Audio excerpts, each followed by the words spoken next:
Hey everyone, Mario again, coming at you with another review. Today I'm reviewing a film that I saw yesterday. It's a film I've been meaning to watch for a while. The problem is just finding a version of the dub, because the dub was released, so might as well find a copy of it, and I know they exist. I managed to find one.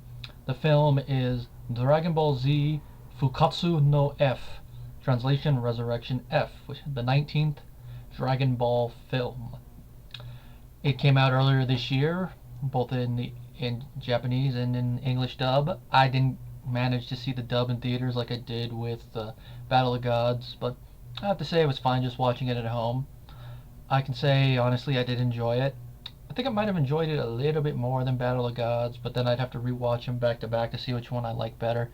I know on the first viewing I did, but then again, first time I watched Battle of Gods, I was watching the Japanese one, so reading and enjoyment, whereas this I was just listening. But then again, probably by the time I watched the dub, I got a chance to let the story sink in a little bit, so maybe that had something to do with it.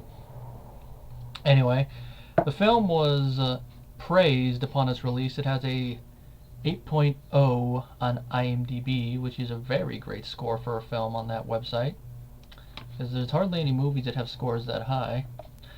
According to Wikipedia, it has an 82% on Rotten Tomatoes, and it is mostly praised. Any criticisms that critics have given is that it's formulaic, and its story is formulaic and lackluster, and it's tailored for a dedicated target audience without broad appeal, which I will say that is true, but with a film like this, that's kind of a given with how the Dragon Ball Z movies are now. Most of the movies are actually just tailored towards fans of the series, sometimes, of course, without even taking into account the manga/anime storyline, but that's another thing. This one at least can fit into the storyline, even if they are going to retell it modified for Dragon Ball Super, but that itself is another video. In the end, I did like it. Like I mentioned, the thing I just mentioned about the story being tailored, that is a minor problem, but it's more like a nitpick, not a big issue with me. I have a couple minor things to say about it, but I'll get to that in a minute. The plot of the film is that the remnants of Frieza's army are being led by an alien named Sorbet, who has decided after years of struggling to lead the remnants of the Empire, which this is really nailed home in the scene talking with him. They decide to go to Earth to gather the Dragon Balls, partially because they cannot find the Namekians. As luck would have it, Pilaf, Mai, and Shu are gathering the Dragon Balls, most likely to wish themselves old again, or at least older than they currently are. But who knows? They don't get a chance to do a wish other than like a brief one. But anyway, they manage to resurrect Frieza, although he is not, whole, which I'm guessing this is just Shenron playing a little joke on them, or it could be, since it's been at least a decade since Frieza was killed, give or take. So, actually it'd be more than a decade by this point. Yeah, over a decade, like a decade and a half almost since Frieza was killed, so the time period, I guess Shenron would have to use way more magic to do it, or, like I said, probably just him playing a trick on them. They then resurrect his body using more advanced technology, and Frieza decides that he's going to get revenge on Goku and the others. Of course, since Goku was trained to the point of being able to defeat Majin Buu by this point, Frieza is going to have to train himself. And we find out that Buu is one of the few people Cold told Frieza not to go after, the other being Lord Beerus, which I think is interesting, but it makes me wonder, why would he have to worry about Majin Buu when Majin Buu was sealed? Did they not know Buu was sealed, or was he just telling him in case he ever met him? Of course, from what we see from Buu, we can see why Cold would say that. Anyway, 4 months pass and Frieza is trained, and him and his soldiers come back to Earth. And of course, his power is sensed by all the Z fighters, and so Gohan, Piccolo, Krillin, Master Roshi, Tien all gather. The main reason that they are able to know that he's coming is because of a character named Jaco, which him knowing Bulma and the other members of the Brief family is a minor retcon, but it comes from a manga that Toriyama did called Jaco the Galactic Patrolman, where apparently Jaco has adventures with Bulma's sister Tights, who is briefly mentioned but not shown. So it's nice to see another character thrown in, and his character is a little funny at times, especially since he doesn't believe in Beerus at first, and then other minor stuff with him. Anyway, he warns them, and they tell the Z Fighters, so they gather and they, have a big battle scene where they fight all of Frieza's men, which this kind of ties into one of my nitpicks and one of my little praises that I liked about the film, but I'll get to that. Now, eventually Bulma manages to get a message to Goku and Vegeta, who are training with Whis. Beerus is asleep, but he eventually wakes up during the training. And they all come back to Earth, and Goku and Frieza have a fight, and Vegeta gets to fight him a bit, and then the plot just goes from there, and that's basically most of the plot from there. Beerus and Whis don't really get involved in the fighting. They're mainly there to do commentary about how the fight's going, which that's where them as characters, where they really shine in this film, as they're back and forth. You could really, for lack of a better comparison, they come off as like fight commentators, like for boxing or even for wrestling. That's what they come off. Of course, it'd be kind of hard to picture one of them going, "Enough's enough! Somebody stop the damn match!" They'd probably be like heel announcers, being like, should have heard him more." It's hard to picture which one would say that, Whis or Beerus, but I can imagine both of them. And they do serve good comic relief.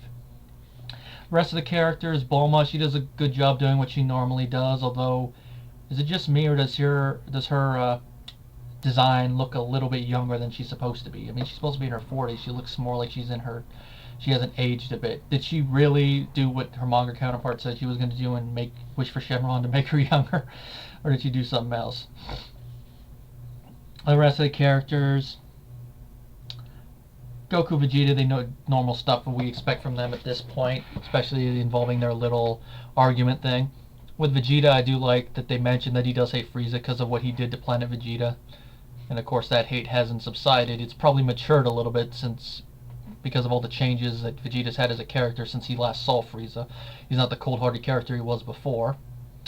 Goku's still same as ever. I do like that they mention that one of his weaknesses as a fighter is he gets a little overconfident at times, which does play into his fight with Frieza, which of course some people might be going, what, with what happens? But considering that he's supposed to be overconfident and lowered his guard, it makes sense to me.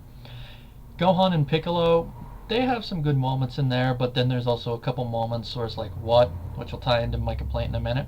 I like that Krillin shines a little bit. Him and Tien get to kick a lot of butt. I did like the little moment with Krillin in 18 where she's like, he is so cool. But it makes me wonder, why doesn't she go off to fight?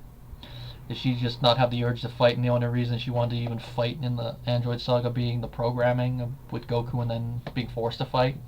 That's my guess there, so she doesn't have the same urge like Krillin does and only will do it if she has no other choice, and in this case she doesn't because there's more qualified people. It kind of surprised me that even Roshi gets some nice moments of fighting, which makes me wonder, has he been training with Krillin so his power has gone up a little bit? Or is he just getting the very, very weak Frieza soldiers, which that I think is more likely considering the state that Frieza's army is in.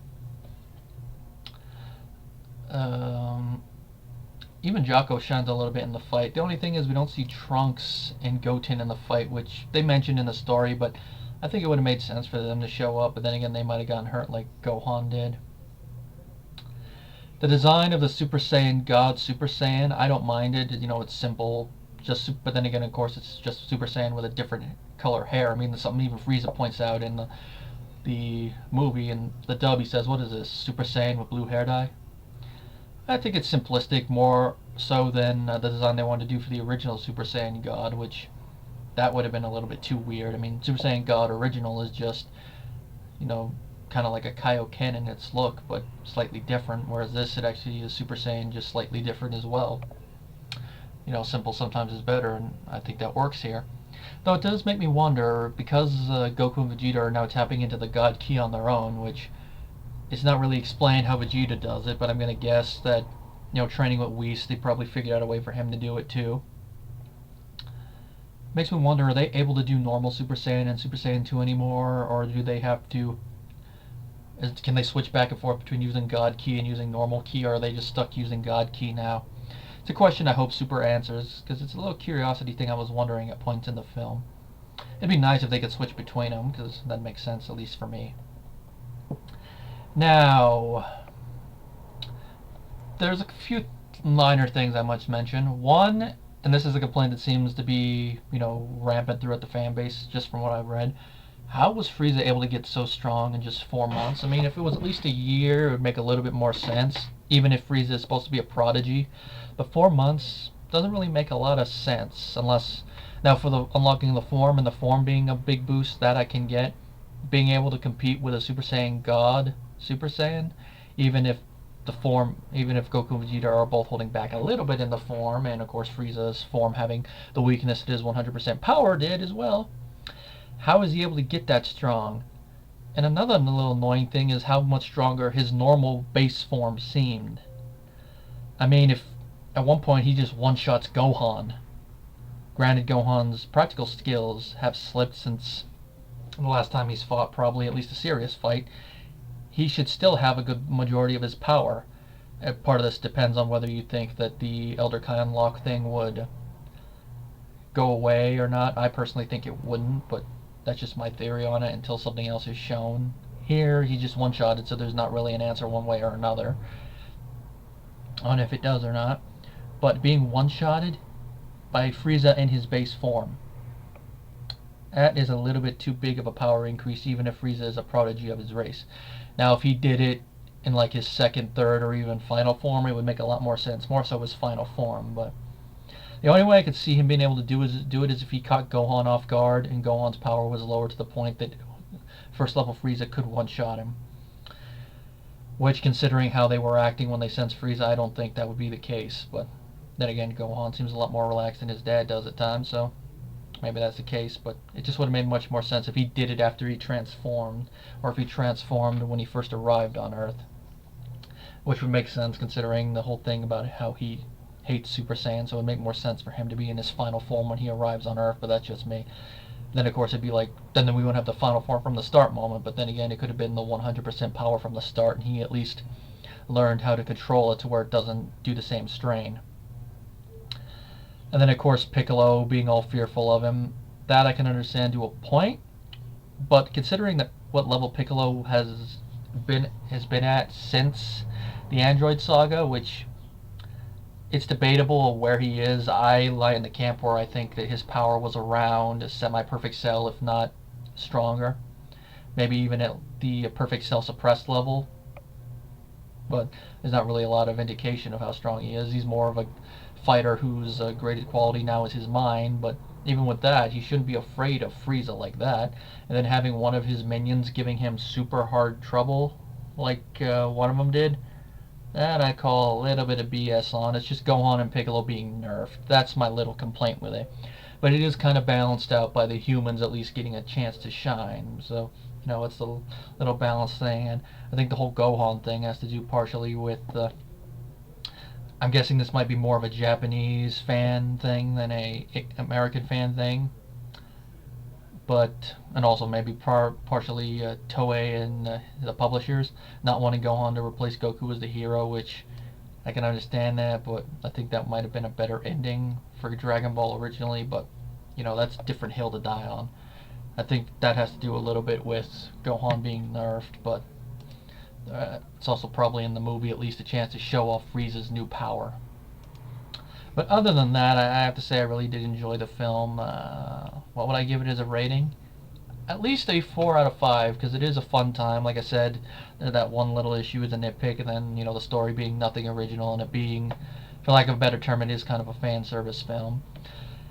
Especially since Frieza, being undisputedly the best villain in Dragon Ball Z, bringing him back is a little bit of a fan service, and then having to boost his power is definitely fan service, but him being a prodigy, it makes sense to a point, especially if he unlocks a new form.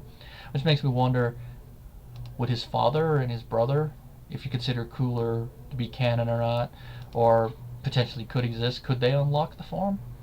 Interesting thing to think about, or is it just Frieza exclusive because he's a prodigy? I'd be more like, I'm more in the camp of probably anyone in his race could. I mean, if any Saiyan could become a Super Saiyan with enough training, then anyone of Frieza's race probably could unlock this thing. Anyway, like I said, a 4 out of 5 stars. If you are a fan of Dragon Ball Z, or any of the Dragon Ball stories in general, it does come with my recommendation if you can find a copy of it. If not, you're probably going to have to wait until the dub hits DVD and Blu-ray.